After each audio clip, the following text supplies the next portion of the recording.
So thank you so much to Fargo and Swamp for coming together with us today. And let's get started. Over to you, Fargo.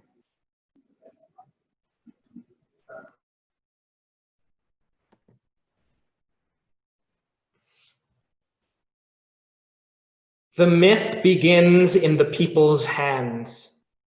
The people's hands hold the myth on the street of endless violence. A chorus lends the myth our mouths. In return, the myth allows us breath where breath was not. The myth makes rubble into stage. The street of endless violence is a stage if you know how to perform. The stage is the ground in which the myth takes root. We are the motions that carry the myth to seed. On the stage, the world is not stable. We do not operate within the demands of the scope or the gray camera's flicker. The stage becomes the echo of dance steps. The stage becomes the uncontrolled and uncontrollable dream. Echoes do not follow time. Echoes are the return of breath to air. The myth allows us breath towards return. The myth remains and helps us to remain. The myth dies and helps us to die. I sing the myth the way it was taught to me. I sing the myth the way I learned it. Enter Antigone. I wake in the sun of yellow silence. Antigone outside calling in the street. From the window, I am a vantage point to insolence, my obedient pre-corpse making my coffee. This life is a collection of emptiness songs, all my battles lost, won, or unfought. Where you are, I cannot go, nor have I tried. From the window, I am an empty song of trying. Antigone's call begins to rouse the shark in me. At the bottom of my cup, I search for meaning and find only silence. The absence grounds of my gentle agreements. The shape of your body, a whole, to see the dismembered world. Where are the songs that bring you back? In the rubble of the cultural center, I will lay down my arms, two tentacles towards bricklaying, coughing up mortar dust. The clouds become your afterimage. Antigone, her grief a commonality, a stage of anti-cartography. Heaven is the whole, our limbs, uncovered, recover. Antigone's rifle weightless in her hands, her feet intimating possibility into the earth. She whispers to a cactus and asks for permission to mourn. From the soil of our funerary groves, the earth responds, shouting from its depths a harvest of bullets. Grieve, grieve, Antigone, do it with a gun. Do it with the cold certainty of a river. Supplication offers the wisdom of passage. The soldiers illiterate in the language of spirits. With cool water spilling over my feet, I try to remember the words of my myths. I shudder into wind. I salt my wounded heart. A crowd of my neighbors brings me food, gathers to hear my keening voice. All my hands do is keep my throat from spilling open, plug it with this impoverished language. My hands beg my people for blue-sickened leaves of speech. I am trying to beg myself to change. I am trying to remember the songs that help me die. Antigone's claim. Spite yourself out of precarity. No hegemony over dirt, do not pass. No city wall prevents us. Revolt until we are worms, do not pass. Spit yourself into heaven, I will meet you there, do not pass. Rubble is our kin, we can keep each other true, do not pass. I love you, I love you, I love you, I love you, do not pass. This myth is a collective. I find myself joined with the needles of a cactus. in solidarity with the struggle to remain still and uninterrupted. Antigone sobs, and I become a sliver of gunpowder resting on the nail of unhistory. The farmers and their harvests of care slitting the throat of a document that would keep us away from each other. The rubble of the cultural center swallows take flight and bring it back to us. A rock is a theory of reciprocity. I am trying to learn how I am to be free. And Antigone says, who cares for us but us? The scattered dirt, our handful of everything, drone dead, noon, sun, the stink of breath, who cares? Fool's religion praying for an op-ed powerful enough to bring us home. The barracks emptied and filled again with power. There's oral history, and then there's oral history. The residue of every meal a person ever ate, records kept safe in the mouth gone cold. While the walls shake, every 90 seconds we recite. Rice, cumin, eggplant, lamb. Mythology becomes our antidote to rhetoric. A corpse is a stained glass window into living. I wrap my face in sorrow cloth and ride for death.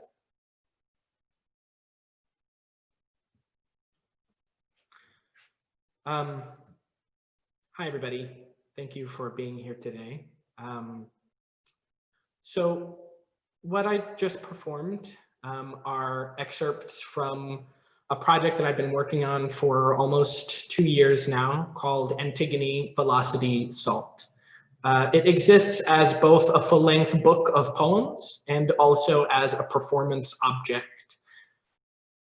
It is enshrined in Israeli policy and Israeli legal structures that when Israeli military forces murder Palestinians, they are legally allowed and sometimes required to keep the bodies of those Palestinians away from their families for extended periods of time. And the fear is that the act of mourning a murdered family member will lead to an incitement of terror.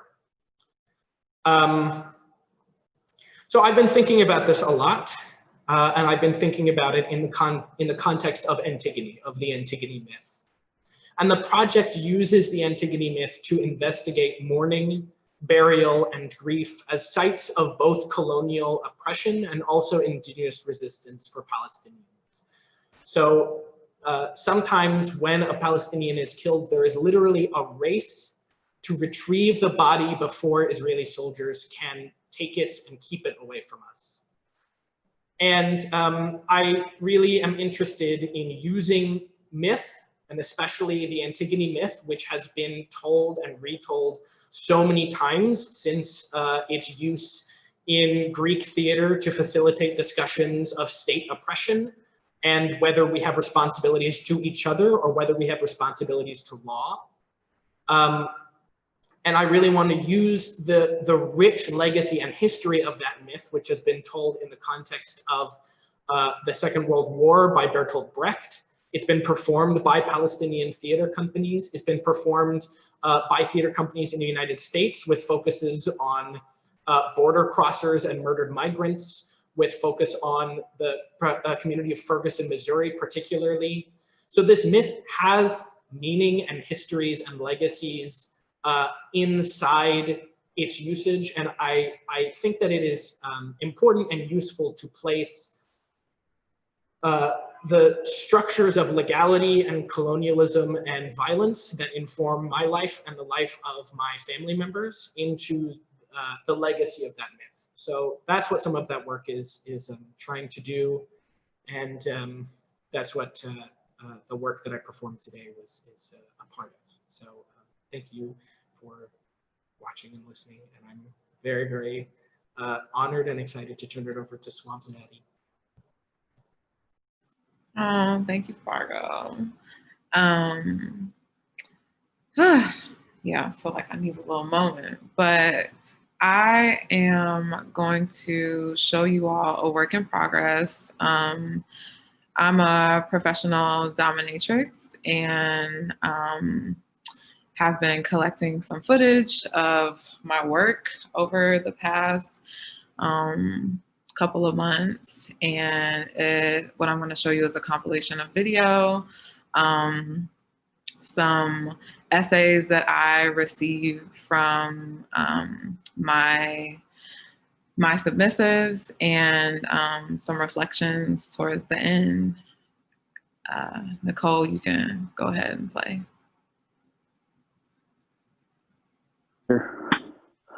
Black femmes are superior. Black femmes are superior. Black femmes are superior. Black femmes are superior. Black femmes are superior. Good. Black femmes are superior. Black femmes are superior.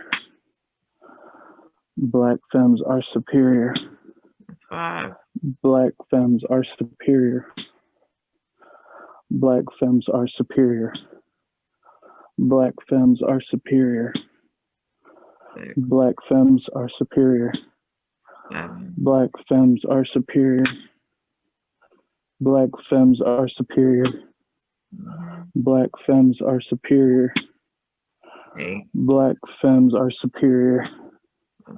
Black femmes are superior. Black femmes are superior. Black femmes are superior. Thank you, Dad. Why I'm an inferior slut and why I'm an inferior slut and why I should serve a black femme superior. I think of myself as a complete and utter inferior slut. However, I do believe I do deserve to serve a black superior femme like the divine baronet. Firstly, I would look at why women in general, and especially ebony goddesses, are vastly superior to the pathetic, weak, white slave that I am. Then I will explain the reasoning behind why I believe I may be of some use to such a heavenly being as the baronet. I am absolutely a believer of female supremacy. Women's roles in society should be to be served, and men's roles should be to obey, serve and submit to the superior female overlords. This can be argued biologically as well. I won't get into that here.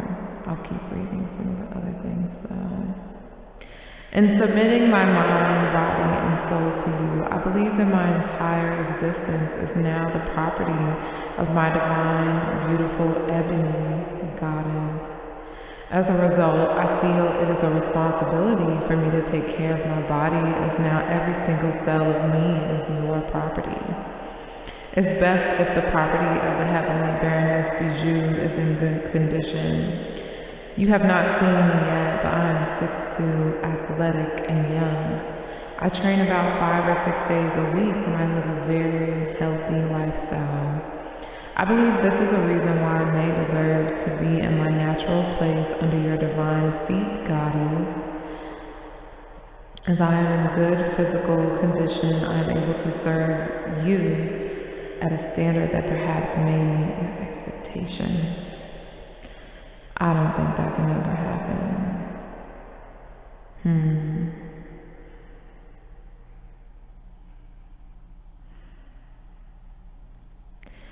I am the mother of the swamp and the daddy dome. Yes, daddy. Say it. Yes, daddy. Say it more pathetic. That's better. Reflections of me and my split self. Succulently sour sap falls beneath me and up and down, and I am aware of my presence. I am aware of your fear and desire. mostly desire, but here we are, and you are praising me. Unveiling of the binary, seeping through, wrestling with the sins, and finally finding that moment where you peace from the constraints. You are everything you could have imagined beyond that whole. Everything that should have been as the future is the past, recycled over and placed in a different circumstance. We dreamed about his body laying on top of mine and the covers concealed tight so that no ounce of flesh would be revealed. We all wanted the flesh to be revealed. Each step I take is ancient pressure transferred onto the fleshy material of man, a dispossessed body underneath the weight of this spike. Each step I take is ancient pressure transferred onto the fleshy material of man, a dispossessed body underneath the weight of the speaking object. It does not speak, but it applies the pressure, a body itch with words that I cannot decipher anymore, but we are all convinced that we understand the meaning. A transferable production.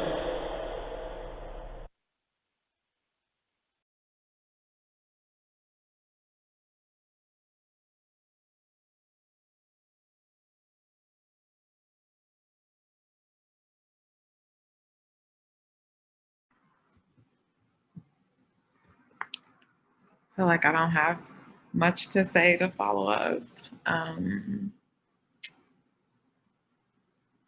But Fargo, maybe we could get into our conversation. Yes, absolutely. That's so good. It's really good. I have like so many questions, but the first one, if that's okay, I was just wanting to ask, how are you doing? Oh my God, thank you. Wow. I'm getting ready for a video shoot. The life of an artist. Yeah. I'm like a little bit like, but yeah, I'm doing well overall, just surviving in this pandemic. Yeah. How are you doing? The same. It's been like a busy couple of weeks, and it's gonna be busy for a while, but I don't know. I deleted my social media apps, and I'm just like trying to take a month to be with myself. I feel like honestly it's hard to literally just like not be doing something for me, like to just sit around. And I want to get better at that. So that's my goal for this month. Yes. Yeah. That's real. Can I ask a question about your incredible work? Yeah, of course. Amazing. Well, I mean, so I know the one thing that you and I have talked about, and also we've talked about with the rest of the cohort, is like, is the relationship between labor and power, especially in art making, like institutional settings. And one thing that I was thinking about when I was watching this work is like an alternative or a different relationship between labor and power in art. And so I feel like that's a place that I wanted to start just by asking about kind of how that felt in the making of this work, like both the video and the work itself. Mm-hmm. Yeah, if that might be a starting place. Yeah, no, that's a great starting place.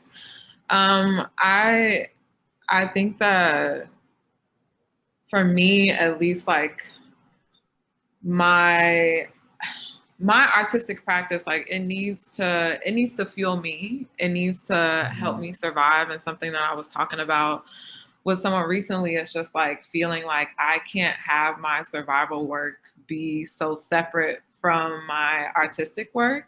And that's where I even got the idea, like, like a lot of my dominatrix work is about like, you're performing, you're creative in that way. And also you're like subverting power dynamics in a way that's really dope. Like all of my submissives identify as white, most of them cis men. And I have them write essays about Black femmes. I have them do a lot of the labor that like is often required of me is kind of like able to turn on its head by me giving them instructions and whatever it is I'm gonna have them do. So I think that, yeah, is being able to use that to fuel my art is a lot more generative than me trying to continue to like put into institutions that are asking for me to perform. And it's like, no, like, let me show you how maybe you should be performing. Let my submissive like demonstrate that to you.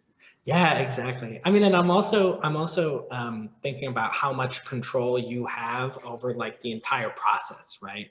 And also over like the way that it gets translated into I don't know, art in terms of the video work, right? So the way that you have control over the process of like not just the dominatrix work, but also how it becomes an art object that might be like legible or more legible because it's video work, right? But like, yeah, I don't know. There's something interesting about that translation in some ways, and I'd love to hear just about the process of constructing this particular video, because I think like there's so many specific things about it that I love, but also just generally like what was the process like of compiling and editing this?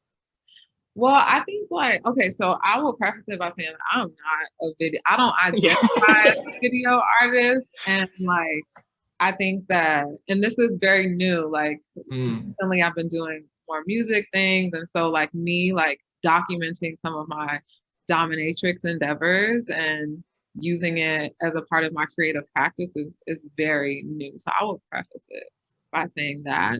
But I think like,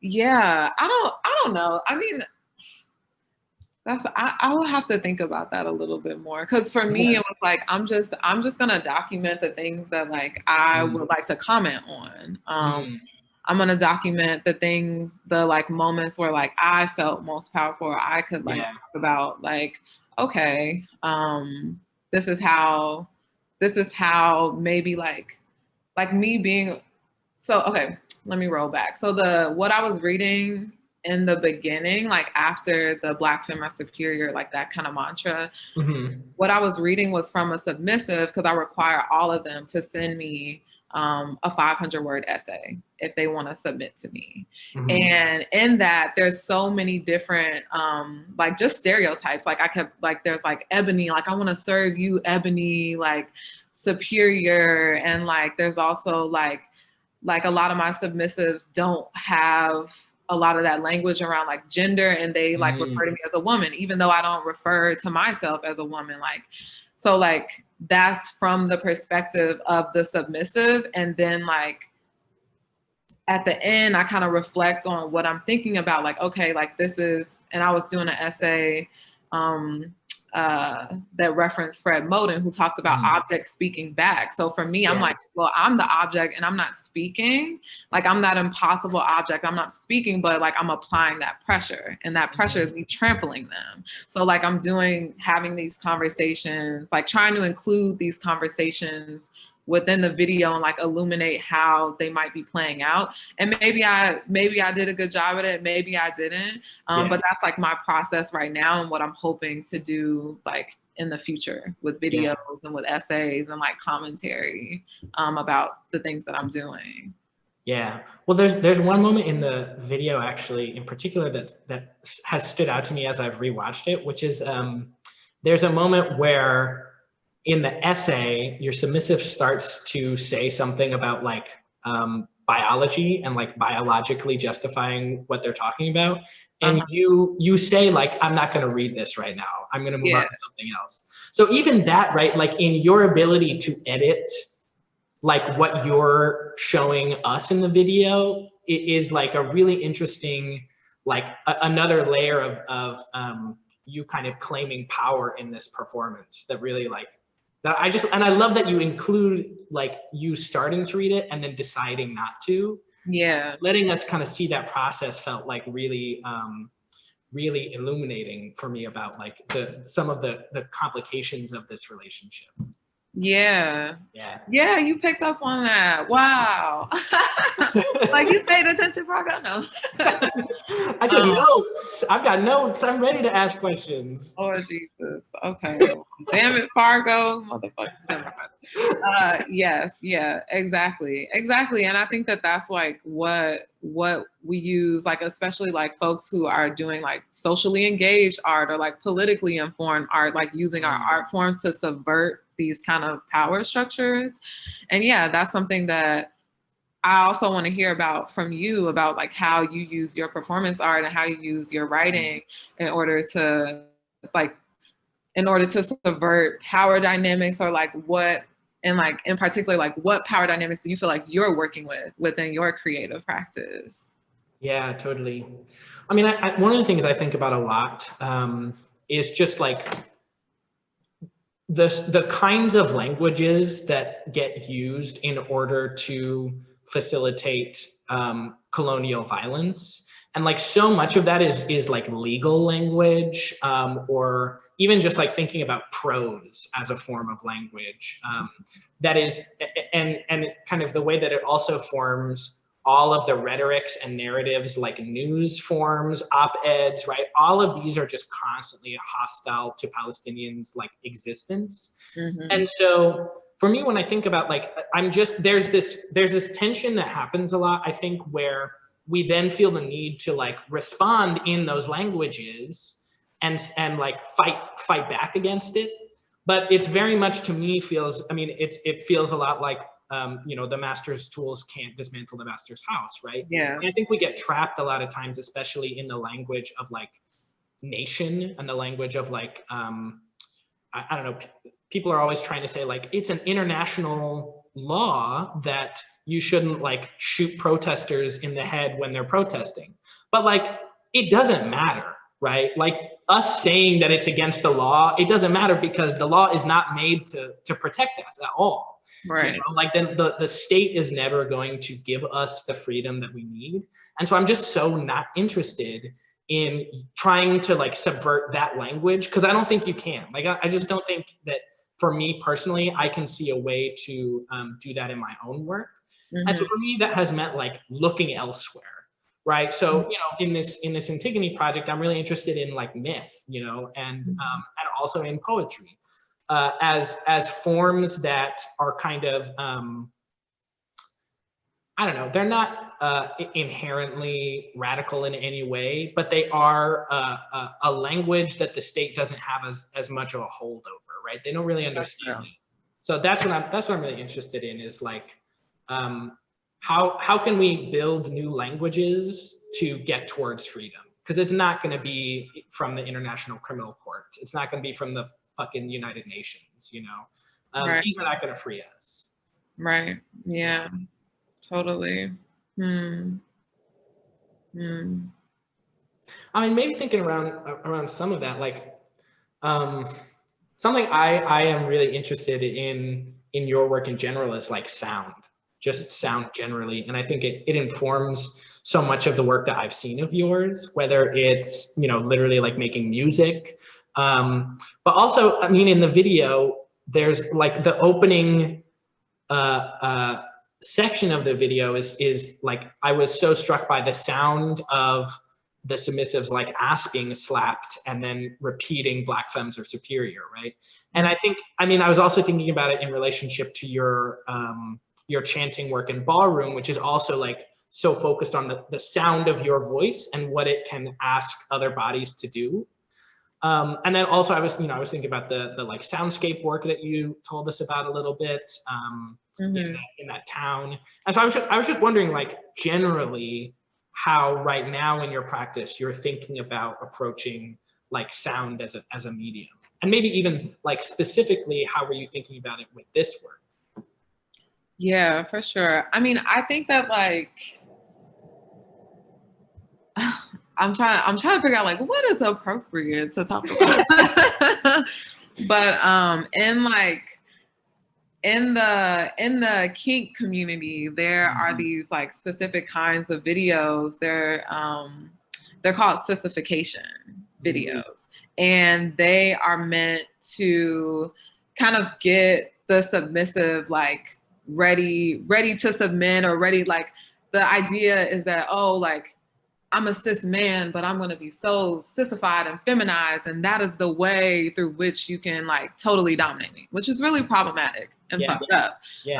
But these videos exist, and this is like a form of training, and there's kind of like these like repetitions through it, and it's just kind of like the way that I engage with, even though that submissives essay, I was like, like whatever, like I'm engaging with it in like a really like sultry tone, like almost like the same way that they're approaching that, like in those videos.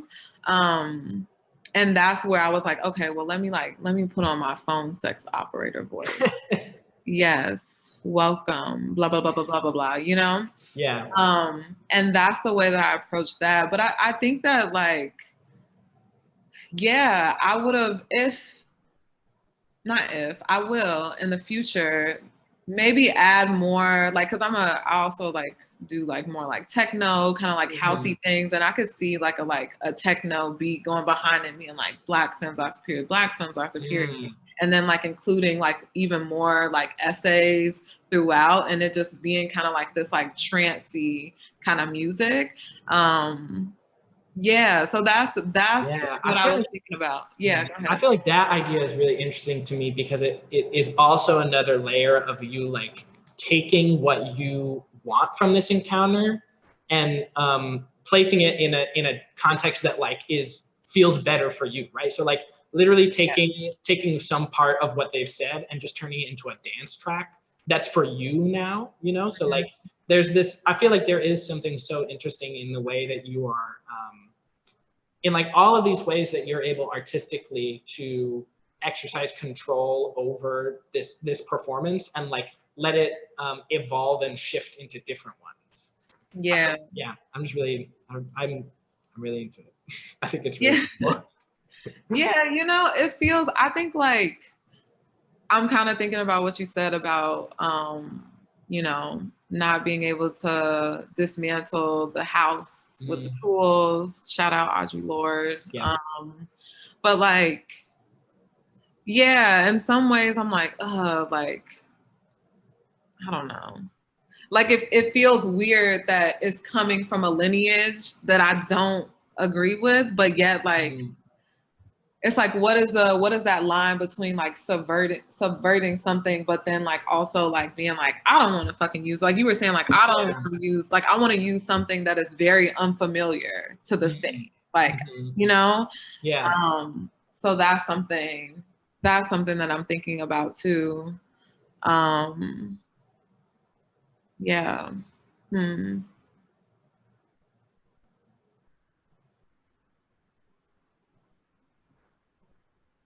Can you tell us more about the myth that you are drawing from in this new work? Yeah. I feel like I don't know much about it. Yeah, no, totally. Well, so the Antigone myth begins as like it's kind of one of these like really famous Greek plays that like when I went to theater school, you know, we studied it a lot, but I feel like people didn't really. Everyone was like, ugh, another like boring Greek play. And I was like, are you guys like reading this? This shit is crazy. And it is really interesting to read it and just hear. I feel like what's so interesting about it to me is to read like literally Sophocles from fucking, you know, before Christ, and hear the exact same, I don't know if that's accurate, actually, don't quote me on that history.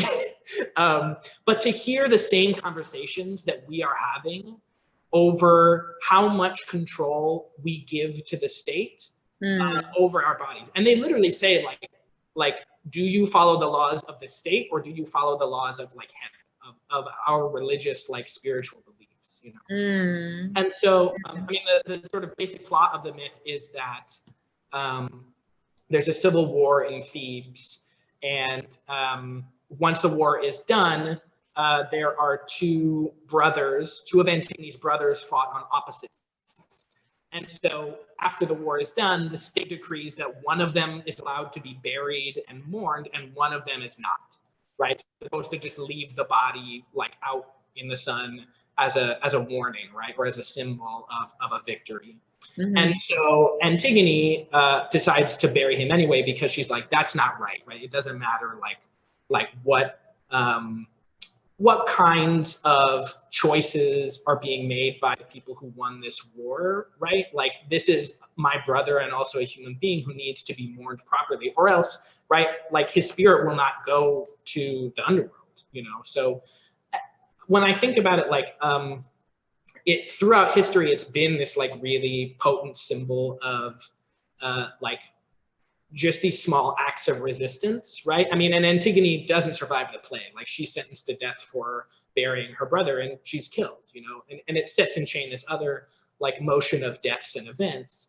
But I've been thinking too a lot about like about the idea of resistance and like how we talk about it, especially when it comes to Palestinians, and especially when it comes to Palestinian women, right? I think we have a lot of frameworks, like Western scholars especially have a lot of frameworks of sort of pointing at things and being like, oh, well, that's resistance, you know, this is an act of resistance. And I guess I'm curious as to like what that does for the people who are doing the resisting. Like, who care? They don't really care if you acknowledge it as resistance or not. They're literally like just trying to survive and trying to do so in a way that like keeps their spirits whole, you know? So I don't know. I mean, and I feel like what is interesting to me about it is literally just like how many times throughout history it's been reinterpreted.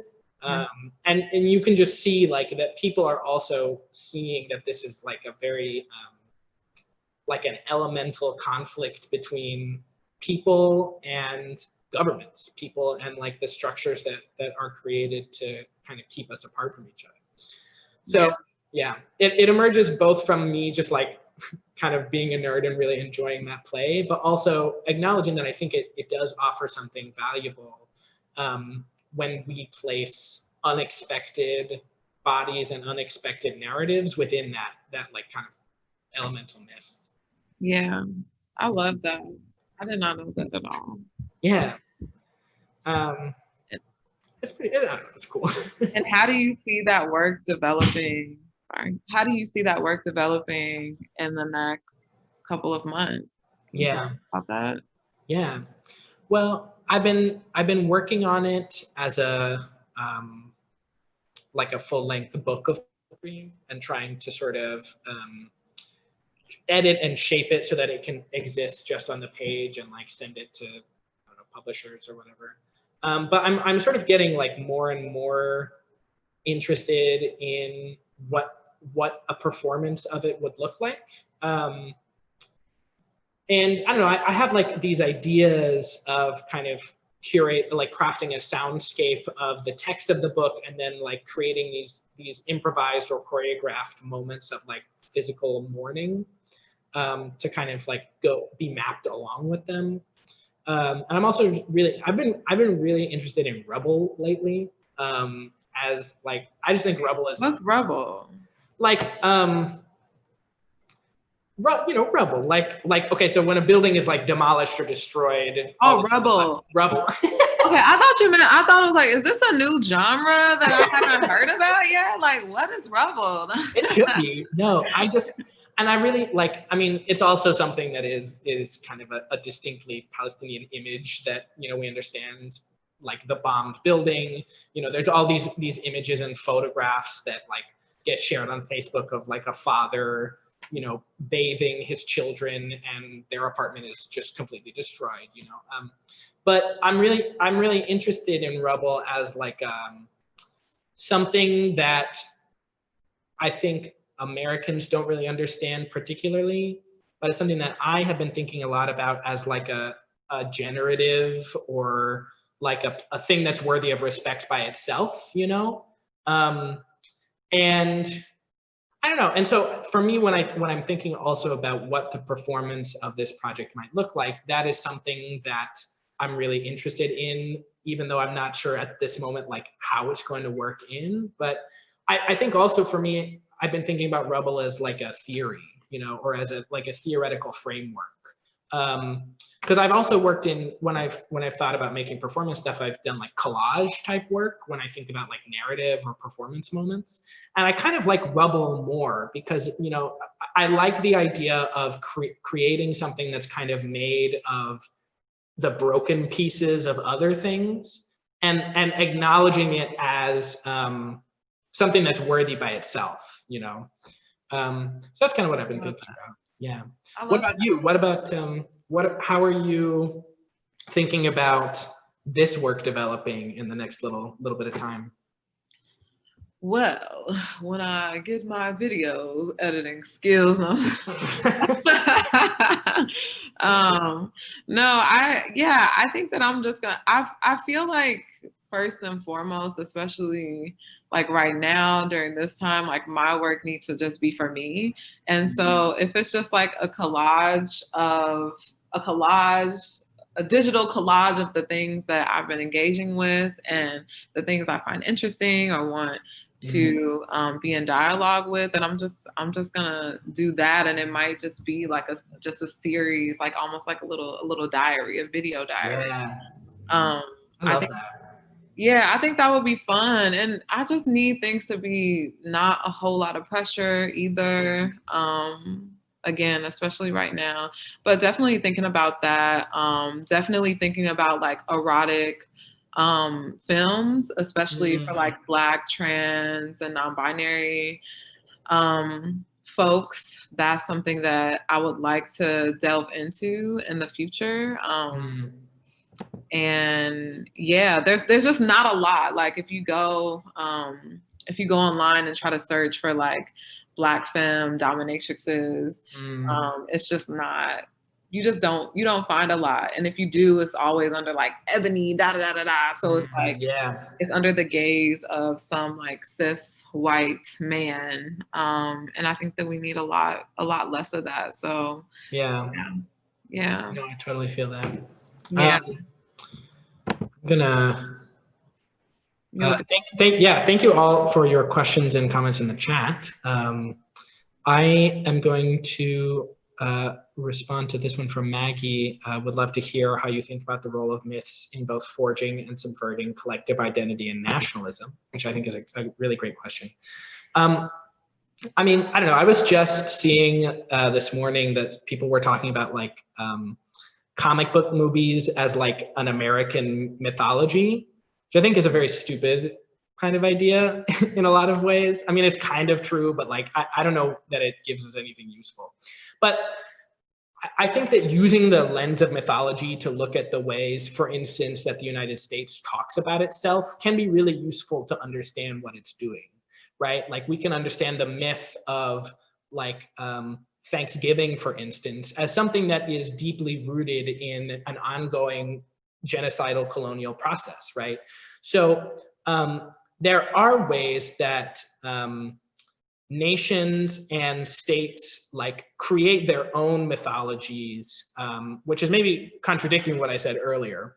But you can see the same thing with the state of Israel, especially, right? Like the way that it tells the myth, especially like there's the famous phrase, a land without a people for a people without a land, right? Which ignores the fact that, of course, there were people on that land. And they have been being disappeared for 70 plus years. And so I also think that in Palestinian organizing and resistance, we have also attempted to use the same style of mythology to create a nation for ourselves, right? We can see this with the neoliberalism of the Palestinian Authority, which again is not going to liberate us, right? So if we get trapped in the same kinds of myths, in the myth that is created in order to maintain some kind of state, right? In order to place us in the same like level as the US, as Israel, as the UAE, right? As all these countries that exist and can speak the language of like country, then those are not myths that I'm interested in, right? Instead, I'm interested in a version of Antigone, which like allows us to instead commit to resistance and like revolution and collectivism and solidarities, right? These are things that like, you know, capitalist countries and countries that are like are legible to us in this day and age, those are myths they're not interested in, right? The myth of American individualism is very much wrapped up in its existence as a settler capitalist, like racist state. So I think what we need really is to understand how myths are used by oppressive structures, how they're used by revolutionaries, and like what the difference is, right? So that we can make sure that as we attempt to create new ones, because they are really powerful, that we are choosing structures of myth making that like get us towards freedom. All of us, right? Everybody. Yeah, thank you for that question. That's good shit. I think there's also a question here for Swamp too. Yeah. Swamp, you mentioned Fred Moten earlier. Can you talk more about how your practice is exploring or in conversation with Afro-pessimism? From Jessica.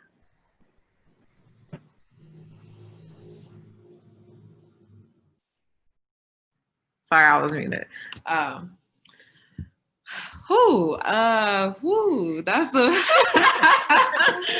like, oh God. Oh God. That's a big question. Damn it, Jessica. I might have to get back to you on that one. But let's see.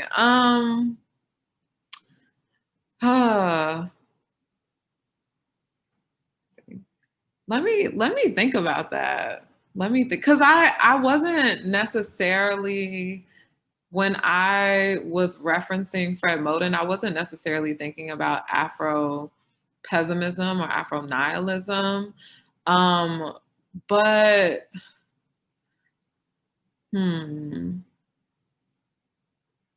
yeah, I feel like I would need to think about it to give an intelligible answer. But that sounds like a great townhouse question for the weekend. And then back up farther, a little bit up there, Jessica also had a question for Fargo about how you've explored grief in your creative practice.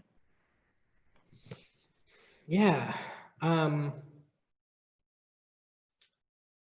mean, in some ways, I think, Palestinians or Palestinian American artists are kind of always already exploring grief, or it feels like there's there is just this immense grief that you're born into, right? As a Palestinian. And I've definitely explored it in a lot of ways. And actually for me, over the years, I've tried to become a lot more intentional and thoughtful about the ways that I do that. Even thinking about some of the grief that is informing this Antigone project. I think that grief is such a personal experience, and especially when we're thinking about like people who were attempting to grieve that we didn't know, or weren't in an intimate relationship with, which is a consequence of displacement and colonial refugee making. But it does, I think, place a particular responsibility for us as people in the Shatat or the diaspora to understand and be deliberate about the way that we engage in a communal grief.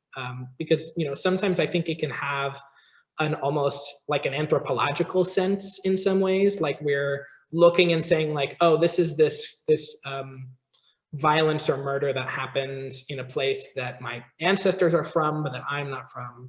And now I'm going to sort of translate it to a Western audience or a different audience. And I think that can be really dangerous. And so for me, what I've tried to do is always ensure that when I write or think about grief or grieving, that it is political, right? And it has an ideology, that it's not just become a universal kind of like grieving, but instead that it remains legible within the specific political and ideological context that it comes from.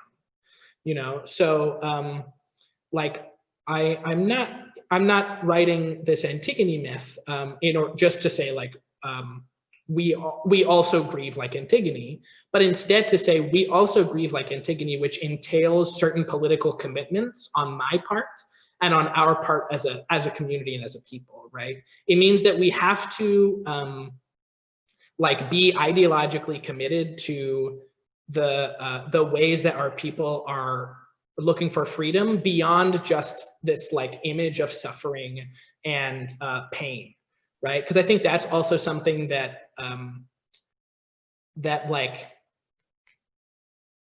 is the only image that gets shown of us a lot of times is one of suffering and one of pain. And most of the time it is removed from its context. It's removed from who did that and what we need to do in order to address that, you know? Like who did the violence? You know, you can even just like in newspapers a lot or New York Times headlines, how often the passive voice is used to describe the killing of Palestinians you can see it in the ways that like the